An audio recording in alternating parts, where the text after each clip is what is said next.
Hi, family. My name is Shelly and I'm the Sober Psychic. Welcome to the channel. We are brand new, so please like, subscribe, and definitely comment if you relate to anything that I say.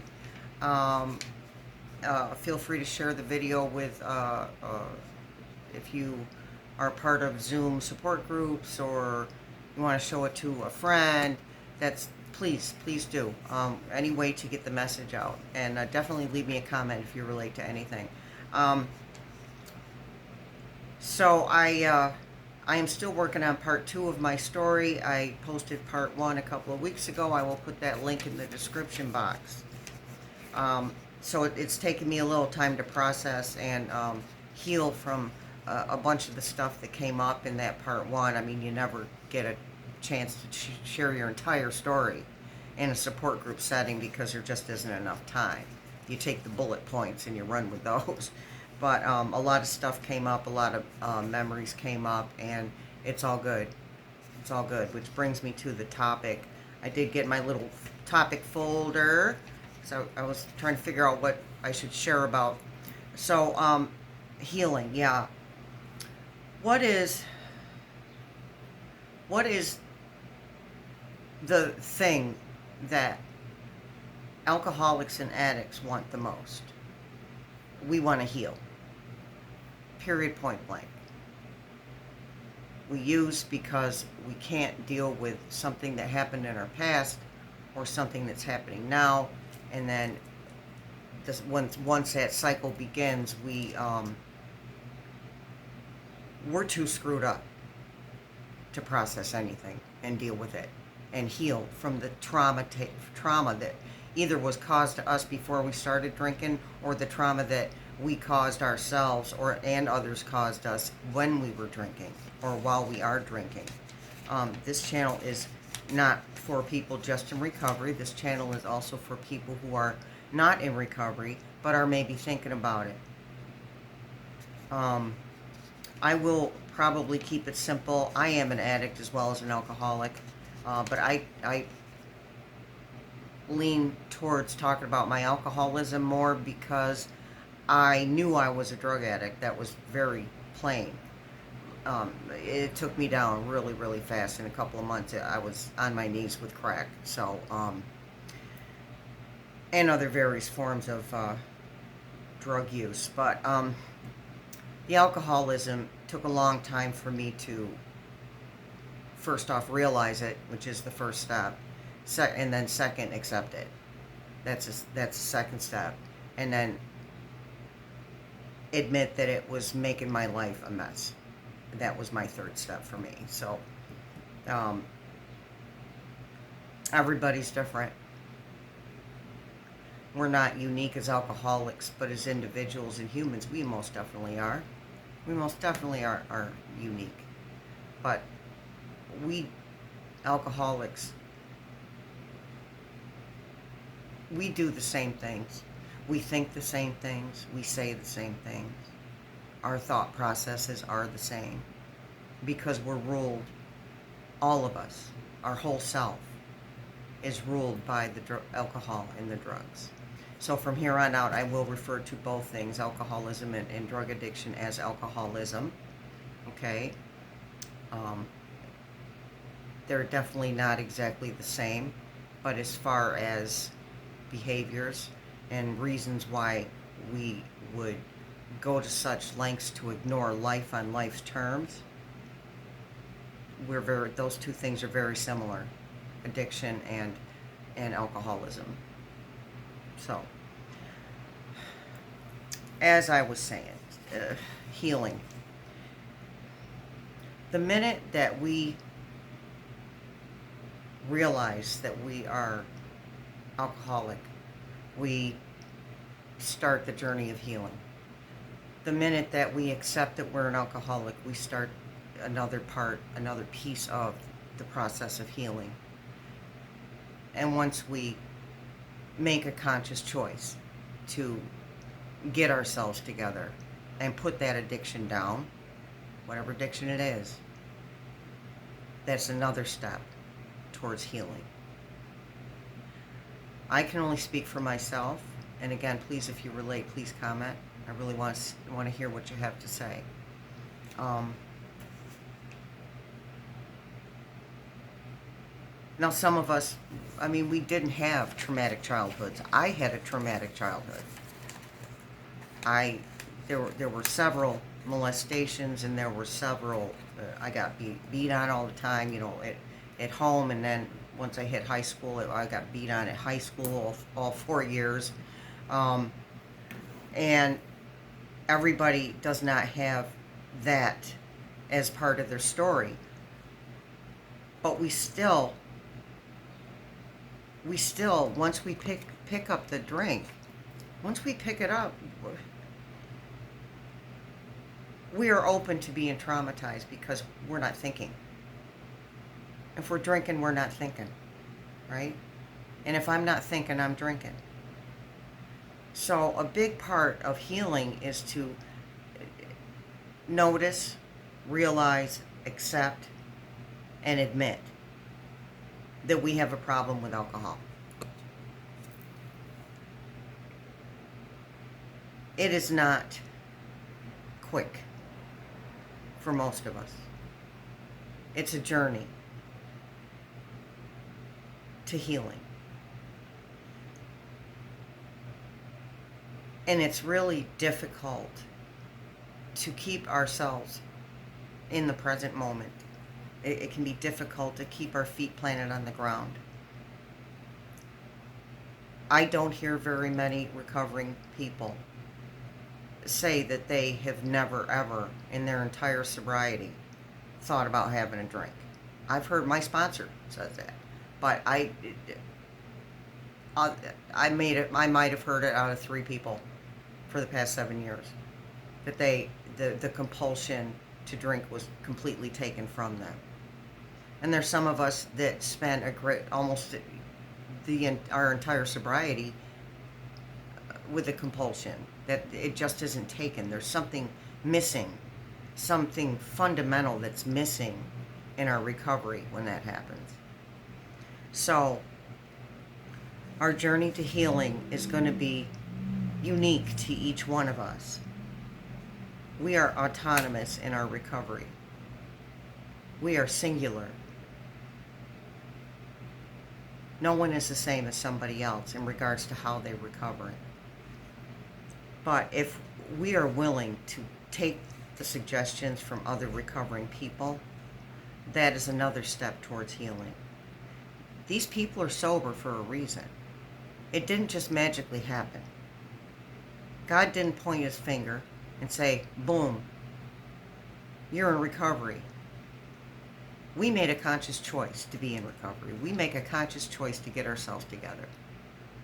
And my wish would be that if you're thinking about putting down the addiction, that you could take something from this video. Because there's hope. But if we don't put the addiction down, there is no hope. None. It's just going to get worse. And everyone's bottom is different. And we can hit a bottom more than once. I've gone back to the same bottom several times in my drinking career. I didn't know anything else. That's all. I just didn't know anything else. Until a certain situation happened where I had to remove myself from my apartment with my daughter. I had no idea there was any such thing as recovery. I thought I was going to die smoking crack before I was 30. So my journey started when I was 26 years old.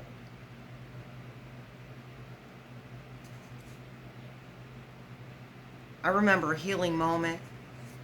The feminine influence in my family was the administrator of the beatings. Now that's how she was raised. And I'm not making an excuse. These are facts. It's a genetic thing. It's a familial thing. It's something that's passed down from generation to generation. So it's a generational thing. That's the word I was looking for, to hit your children.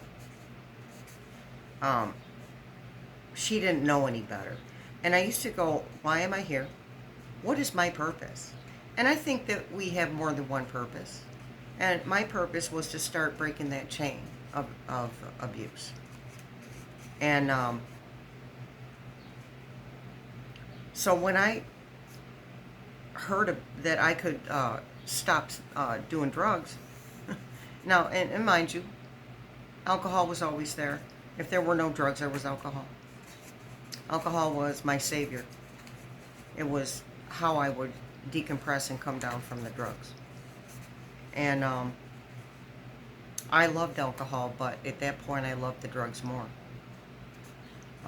So once I found out that I could recover, there was a situation where the feminine influence in my family and I were talking, and I was letting her know what was going on, and she said to me, you know, I didn't do everything right. I made mistakes. That's all I needed to hear. I didn't need an explanation. I already knew why she did what she did. She had her own stuff. She had stuff happen to her that was awful when she was a child. I mean, the woman got married at 17. What does that tell you? She needed to get out of where she was. She couldn't do it anymore. So, through the experience of me abusing one of my children and how that felt for me, I was like, how can anybody do that to somebody else and not feel what I'm feeling? But there was no way for me to express that. I didn't even want to admit what I was doing.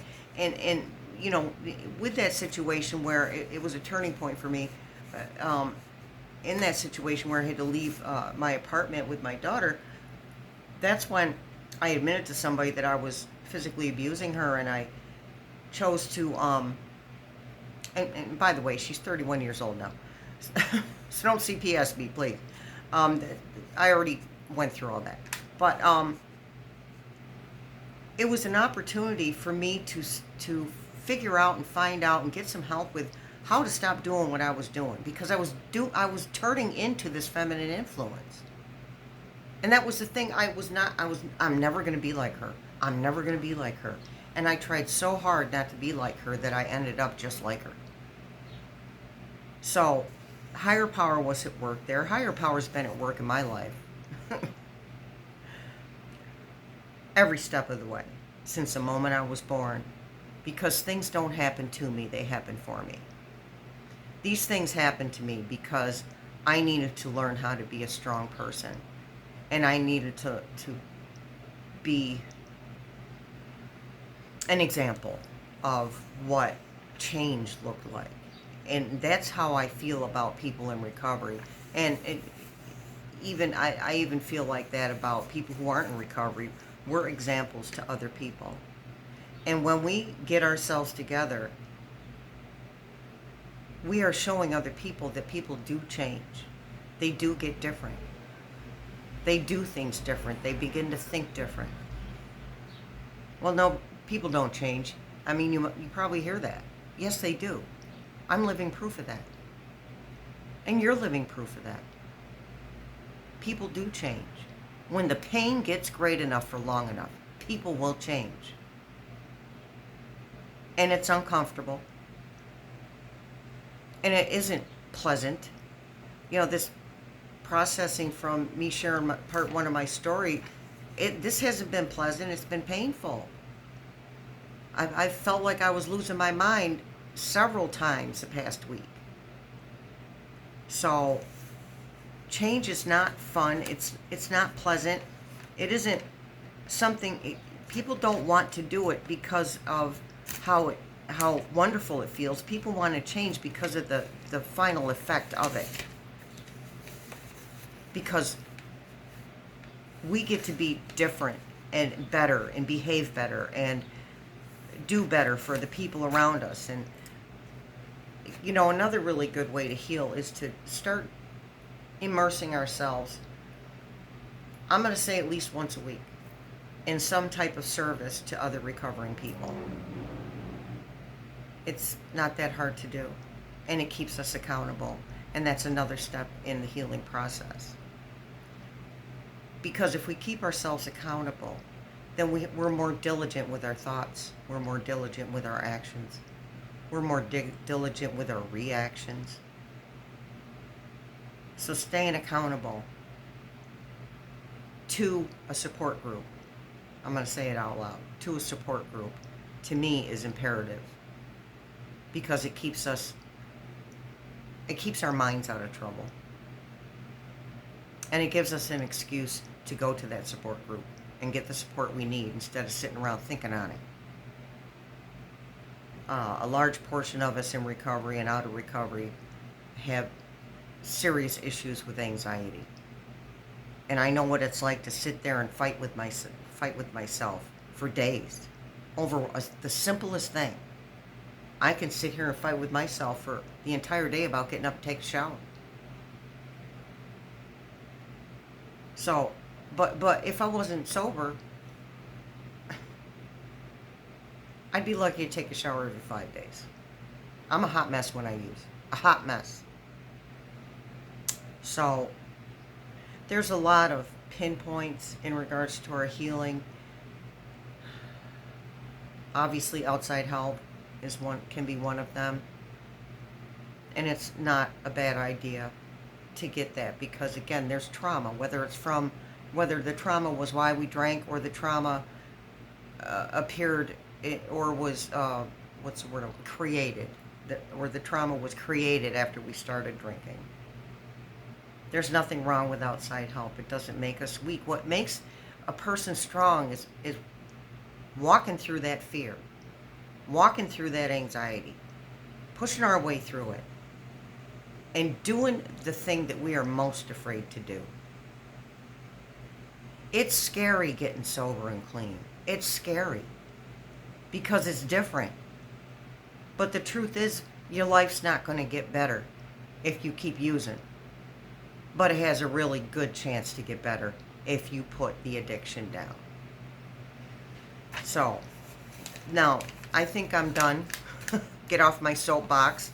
And excuse the background noise. It's hot. I have to have a fan. So, this is the part where you are welcome to end the video if you want to. I'm going to pick 2 oracle cards for us in and out of recovery. A healing energy oracle and a daily guidance oracle. So let me do the daily guidance oracle. I picked it, oh my goodness, picked it right off the top. Now these are hard to read, folks. Let me grab my flashlight. You're very small. Okay. This is our daily guidance angel oracle. Oh my goodness, throwing stuff. There's the back side of it. All the cards look like that on the back. And blessings in disguise. Now I know you can't read that, so I'm going to read that for you. All right. What appears to be a problem is actually part of your answered prayer. You'll understand the reasons behind your present situation as everything resolves. Trust in heaven's protection and infinite wisdom to answer your prayer in the best ways. In other words, what we're asking for is probably not going to come the way we expect it to come. It's not going to look the way we expect it to look. It's not going to come from where we expect it to come from. Guidance from higher power, angels' guides can come from... I get guidance watching movies. I'm open to it. I love to watch movies, right? I get guidance from listening to other people in my support groups. I get guidance. Sometimes one of my kids will say something and it'll click in my head. And there's guidance. Higher power is working through people, places, and things if we allow it. So, let's pick a healing energy oracle. Okay, that's what these cards look like on the back. Very pretty. All purple, I noticed. I picked purple. Affirmation. I will read it for you. I listen to myself and acknowledge my needs. I assert myself and retain my power. I am brave and gentle. I don't have to be afraid of others. I respect myself and am respected by others. Okay, and that's why a support group is so important. because you're going to be around people who understand you, that can dig everything or something. Not, I shouldn't say everything. That can dig something that you say. Every single person will get at least one thing when we're in the support group situation and we're being transparent and speaking our truth. So, that's all I've got. I will put the link to my story part 1 in the description box. I was going to say comments in the description box. Please feel free to watch it. It is transparent. It is my truth, and just a very small piece of it. And I hope that you get something from it. I truly do. Again, like, subscribe, comment, especially comment. I want to hear what you have to say. It will help our channel grow. More people can get the message of recovery. You have a beautiful evening or day, whichever's going on for you right now. Peace out.